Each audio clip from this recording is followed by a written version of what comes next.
اس کے سوا ہم کسی کو نہ پکاریں گے، اور اگر کسی کو پکاریں یہ تو بڑا باطل، بڑا بہتان، بڑی غلط بات۔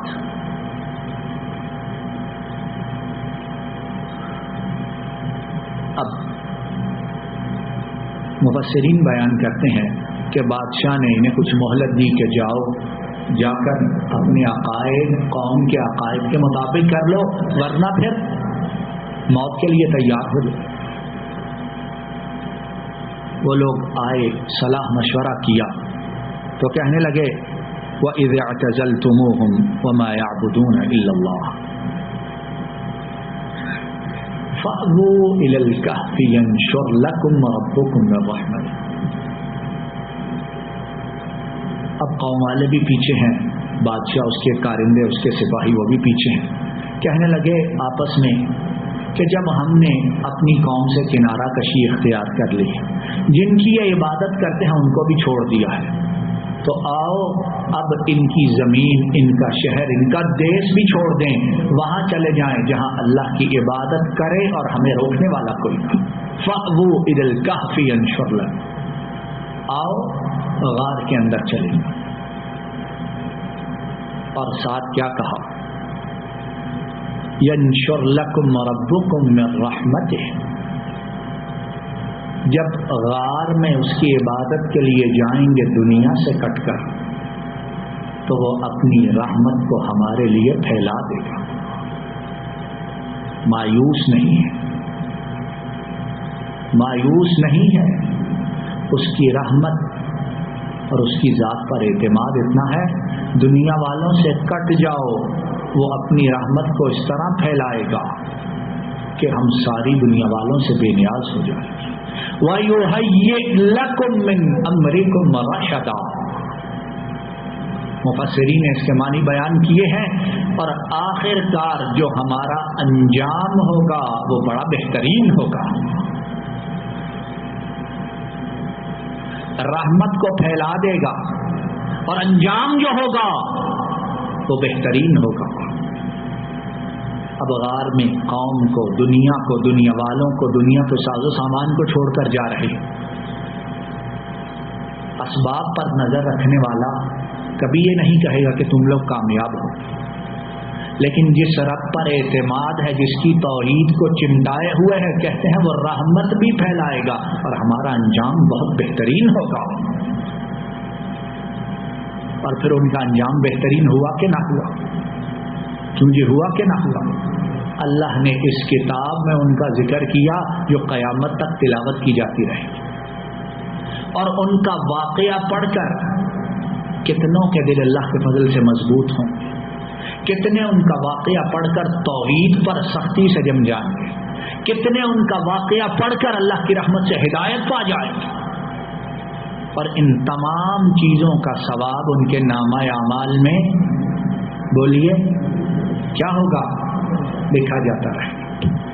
وَيُهَيِّئْ لَكُم مِّنْ أَمْرِكُمْ رَشَدًا، اور تمہارے لیے تمہارے کام میں سہولت مہیا کرے گا۔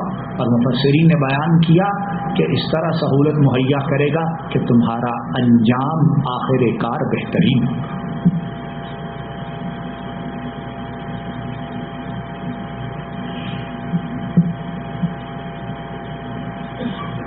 اب جب غار میں جاتے ہیں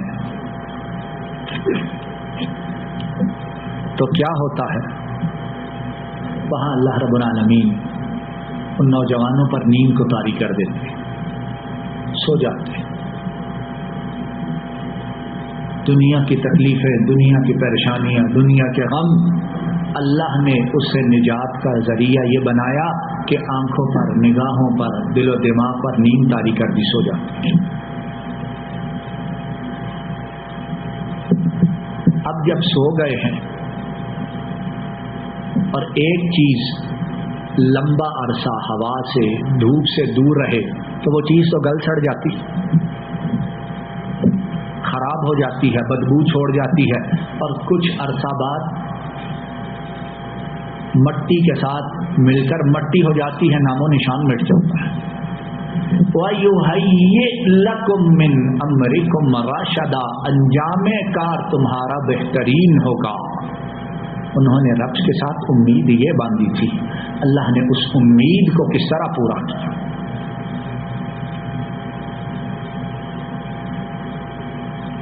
غار کا منہ ایسا تھا کہ جب سورج طلوع ہوتا تب بھی اس کی شعاعیں بڑے مناسب انداز میں، بڑی اچھی مقدار میں ان تک پہنچتی رہے، سیدھی نہیں پہنچتی تھی کہ اگر سیدھی ہر روز آ کر پہنچے تو ڈر ہے کہ کہیں جل نہ جائیں، سڑ نہ جائیں، بد شکل نہ ہو جائیں۔ اور پھر یہ ہے کہ جب سورج غروب ہوتا ہے تب بھی شعاعیں پڑتی ہیں، اور غار کا منہ اس طرح ہے کہ ہوا جو ہے اس کی آمد و رفت، وینٹیلیشن وہ بھی ہو رہی ہے۔ وَتَرَى الشَّمْسَ إِذَا طَلَعَتْ تَزَاوَرُ عَنْ كَهْفِهِمْ ذَاتَ الْيَمِينِ وَإِذَا غَرَبَتْ تَقْرِضُهُمْ ذَاتَ الشِّمَالِ وَهُمْ فِي فَجْوَةٍ مِّنْهُ ذَلِكَ مِنْ آيَاتِ اللَّهِ۔ یہاں بیان فرمایا کہ غار کا منہ کیسے، سورج جب نکلتا تب روشنی کیسے پہنچتی، جب ڈوبتا تب کیسے پہنچتی۔ ذالک من آیات اللہ، یہ اللہ کی نشانیوں میں سے ایک نشانی ہے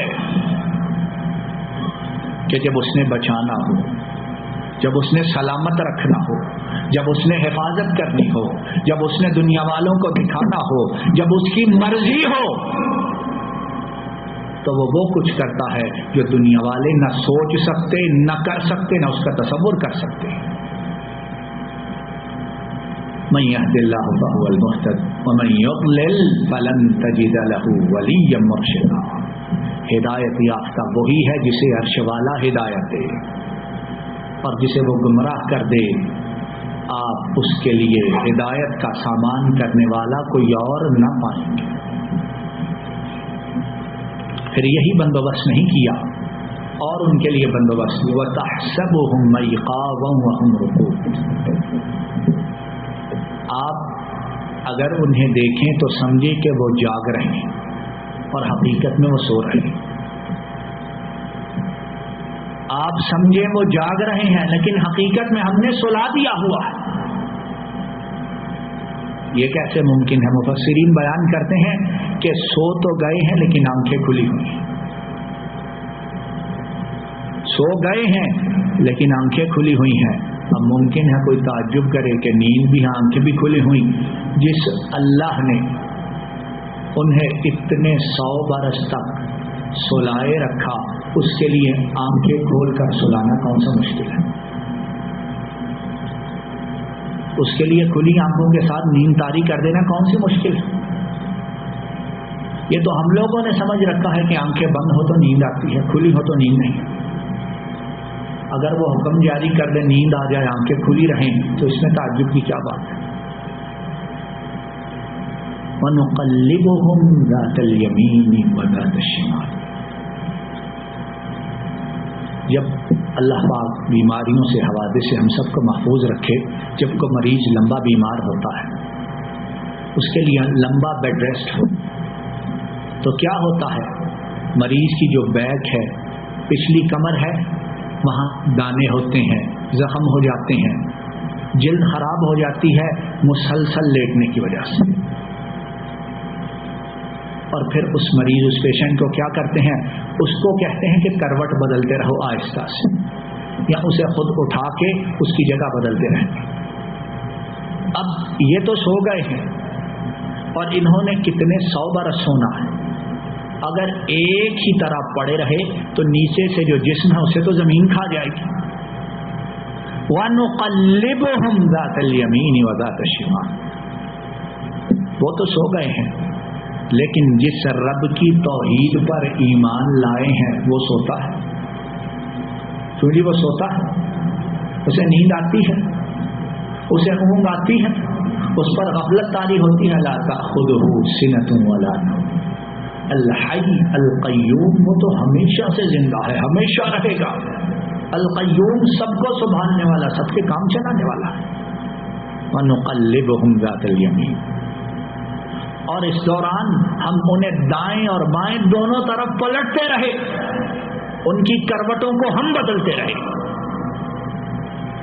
وَكَلْبُهُمْ بَاسِطٌ ذِرَاعَيْهِ بِالْوَصِيلِ، وَكَلْبُهُمْ بَاسِطٌ ذِرَاعَيْهِ بِالْوَصِيلِ، اور ان کا جو کتا ان کے ساتھ ہے وہ دروازے پر اپنے پاؤں پسارے ہوئے وہ بھی ان کے ساتھ سو رہا ہے.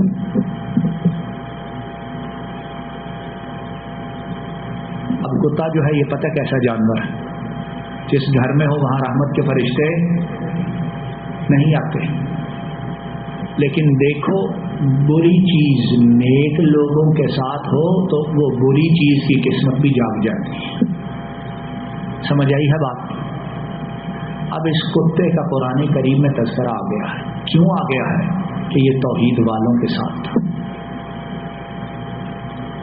بری چیز اچھوں میں جائے تو اس کو بھی شان، اس کو بھی منزلت، اسے بھی مرتبہ مل جاتا ہے، اور اگر اچھا بروں میں گھس جائے تو وہ انہی کی طرح ذلیل و خوار ہو جاتا ہے. وَكَلْبُهُمْ بَاسِطٌ ذِرَاعَيْهِ بِالْوَصِيلِ، اور کتا جو ہے وہ دروازے پر اپنے پاؤں پہ سارے وہ بھی سو رہا ہے ان کے ساتھ.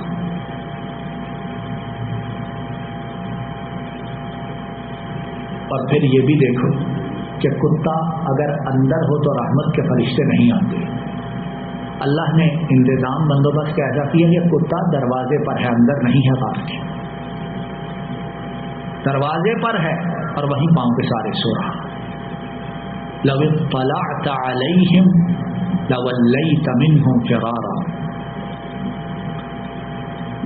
اور پھر اللہ رب العالمین نے فرمایا لو اطلعت علیہم، اگر آپ انہیں دیکھیں لولیت منہم فرارا، آپ پیٹھ پھیر کر بھاگ نکلیں. وَلَمُلِئْتَ مِنْهُمْ رُعْبًا، اور آپ انہیں دیکھیں تو آپ کا دل خوف سے، ڈر سے بھر جائے. یہ اللہ نے بندوبست کیوں کیا؟ تاکہ ان سوتوں کو کوئی اذیت، کوئی تکلیف نہ پہنچا سکے.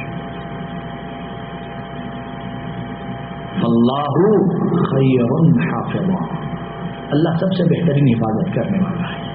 لیکن یہ ہے کہ کوئی اس کی حفاظت میں آئے تو صحیح، حفاظت کے لیے اسے پکارے تو صحیح، اس سے فریاد تو کرے، پھر دیکھے وہ کس طرح حفاظت کرتا. اور انشاءاللہ اسی مقام سے آئندہ درس کی ابتدا کی جائے گی. اللہ رب العالمین سے فریاد ہے، درخواست ہے، استدعا ہے کہ مولا کریم جو بات کہی سنی ہے اسے قبول فرما لیں. رب الجلال والاکرام کہنے سننے میں جو غلط ہے اس کو معاف فرما دیجیے. اللہ کہنے سننے میں جو غلط ہے اس کو معاف فرما دیجیے. اللہ کہنے سننے میں جو غلط ہے اس کو معاف فرما دیجیے، اور صحیح بات پر اخلاص کے ساتھ عمل کرنے کی توفیق عطا فرمائیں. ربنا ظلمنا انفسنا وان لم تغفر لنا وترحمنا لنكونن من الخاسرين. اللهم انك عفو تحب العفو فاعف عنا. اللهم انا نعوذ بك من جهد البلاء ودرك الشقاء وسوء القضاء وشماتة الاعداء. اللهم احسن عاقبتنا في الامور كلها واجرنا من خزي الدنيا وعذاب الاخره. اللهم اصلح لنا ديننا الذي هو عصمة امرنا، واصلح لنا دنيانا التي فيها معاشنا، واصلح لنا آخرتنا التي فيها معادنا، واجعل الحياة زيادة لنا من كل خير، واجعل الموت راحة لنا من كل شر. ذا الجلال والاکرام ہمارے والدین گرامی پر اپنی بے شمار لاتعداد رحمتوں کو نازل فرمائے.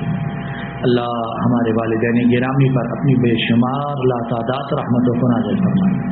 مولا کریم والدین گرامی پر بے شمار لاتعداد رحمتوں کو نازل فرمائے. رب ارحمہما کما ربیانی صغیرا، رب ارحمہما کما ربیانی صغیرا، رب ارحمہما کما ربیانی صغیرا. یا ذا الجلال والاکرام بقیہ زندگی والدین گرامی کو ایمان، صحت، عافیت، اطمینان، سکون، استغنا، تمنگری کے ساتھ گزارنے کی توفیق عطا فرمائے. مولا کریم جن کے والدین فوت ہو چکے ان کے گناہوں کو معاف فرمائے. ان کے درجات کو بلند فرما دیجیے، ان کی قبروں کو جنت کی باغیچیاں بنا دیجیے، اور پسماندگان کو ان کے لیے صدقہ جاریہ بنا دیجیے۔ مولا کریم ہم پر، ہمارے اہل و عیال پر نظر کرم فرمائیے۔ اللہ ہم پر، ہمارے بیوی بچوں پر اپنی رحمتوں کو نازل فرمائیے۔ اللہ ہم پر، ہمارے بیوی بچوں پر اپنی عنایات کو نازل فرمائیے۔ یا اکرم الاکرمین، یا اغفر الغافرین، یا ارحم الراحمین، ہمارے بیوی بچوں کی تمام بیماریوں پریشانیوں کو دور فرما دیجیے۔ اللہ ہمارے بیوی بچوں کی تمام بیماریوں پریشانیوں کو دور فرما دیجیے۔ مولا کریم ہمارے بیوی بچوں کی تمام بیماریوں پریشانیوں تکلیفوں کو دور فرما دیجیے۔ یا اکرم الاکرمین، ہم فقیر ہیں، آپ سے سوال کرتے ہیں۔ اللہ آپ عطا فرمانے والے، آپ الغنی الحمید ہیں، آپ الصمد ہیں۔ اللہ ہم فقیروں کو اپنے خزانوں سے مرتے دم تک رزق فراخ، رزق حلال، رزق سہل و میسر عطا فرمائیں۔ مولا کریم آخری لمحات تک